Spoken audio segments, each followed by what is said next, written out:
ইসলামে মোট 25 জন নবীর নাম পবিত্র কুরআনে উল্লেখ করা হয়েছে। প্রতিটি নবী আল্লাহর পক্ষ থেকে একটি নির্দিষ্ট জাতির কাছে প্রেরিত হয়েছিল এবং তাদের কাজ ছিল মানুষকে একাত্মবাদে আহ্বান করা ও আল্লাহর আদেশ প্রচার করা। আজকের ভিডিওতে পবিত্র কুরআনে উল্লেখিত নবীদের নাম ও তাদের সংক্ষিপ্ত বিবরণ দেওয়া হলো। আদম আলাইসাল্লাম প্রথম মানব ও প্রথম নবী। ইসলামিক বিশ্বাস মতে আল্লাহ প্রথমে আদম আলাইসাল্লামকে মাটি থেকে সৃষ্টি করেন, তাকে পৃথিবীতে মানুষের পূর্বপুরুষ হিসাবে পাঠানো হয়। ইদ্রিস আলাইসাল্লাম তাকে বিশেষজ্ঞ ও জ্ঞানী নবী হিসাবে গণ্য করা হয়। তিনি প্রথম মানুষ হিসাবে লেখা ও সেলাই করতে শেখান বলে বিশ্বাস করা হয়। নূহ আলাইসাল্লাম আল্লাহর প্রতি অবাধ্য জাতির কাছে নবী হিসাবে প্রেরিত হন। মহাপ্লাবনের সময় তার নির্মিত কিস্তিতে যারা আশ্রয় নিয়েছিলেন তারাই বেঁচে যান। হুদ আলাইসাল্লাম তাকে আদ জাতির কাছে প্রেরণ করা হয়েছিল, কিন্তু তার জাতি আল্লাহর উপর বিশ্বাস স্থাপন করতে অস্বীকৃতি জানায় এবং শেষ পর্যন্ত আদ জাতি ধ্বংস হয়ে যায়। সালেহ আলাইসাল্লাম তাকে সামুদ জাতির কাছে প্রেরণ করা হয়েছিল।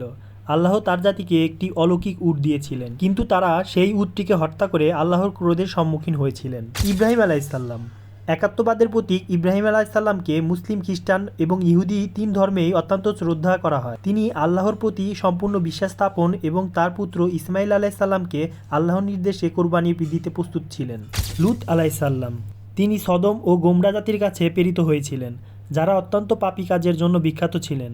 সেই জাতিকেও আল্লাহ ধ্বংস করেন। ইসমাইল আলাইসাল্লাম ইব্রাহিম আলাইসাল্লামের পুত্র, যাকে আল্লাহর নির্দেশে কাবাঘর নির্মাণের দায়িত্ব দেওয়া হয়েছিল। ইসাক আলাইসাল্লাম ইব্রাহিম আলাইসাল্লামের আরেক পুত্র, যার বংশধর ইসরায়েলি জাতি থেকে বহু নবী প্রেরিত হয়। ইয়াকুব আলাইসাল্লাম ইসাক আলাইসাল্লামের পুত্র এবং ইউসুফ আলাইসাল্লামের পিতা, তাকে ইসরাইল নামে অভিহিত করা হয়।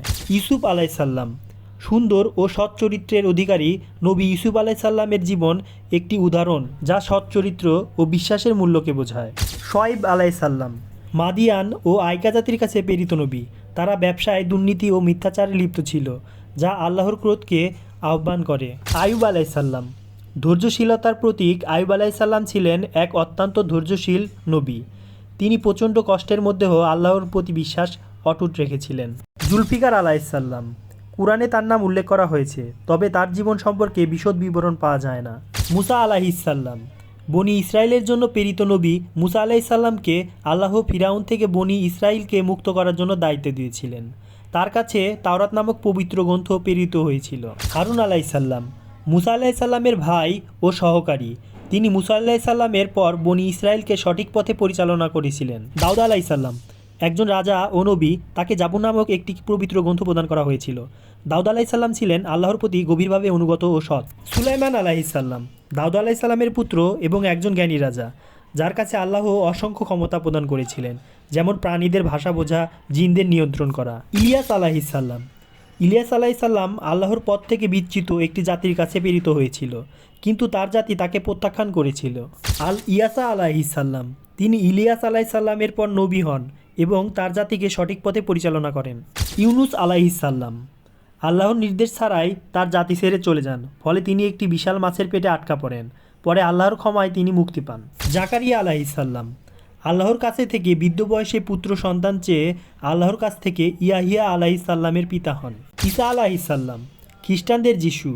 ইসলামিক বিশ্বাস অনুযায়ী ঈসা আলাইহিসসালামকে ক্রুশবিদ্ধ করা হয়নি। আল্লাহ তাকে আসমানে আগেই উঠিয়ে নিয়েছেন। কিয়ামতের আগে তার পুনরায় আগমন ঘটবে। মুহাম্মদ সাল্লাল্লাহু আলাইহিসসালাম ইসলামের শেষ নবী এবং তার উপর কুরআন অবতীর্ণ হয়। তিনি মানবজাতির জন্য আল্লাহর চূড়ান্ত এবং পূর্ণাঙ্গ বার্তা নিয়ে এসেছিলেন। এছাড়া ইসলামে বিশ্বাস করা হয় যে আল্লাহ অনেক নবী প্রেরণ করেন, যাদের সংখ্যা অসংখ্য। তবে কুরআনে উল্লেখিত 25 জন নবী আল্লাহর বিশেষ প্রেরিত পুরুষ হিসাবে গুরুত্বপূর্ণ।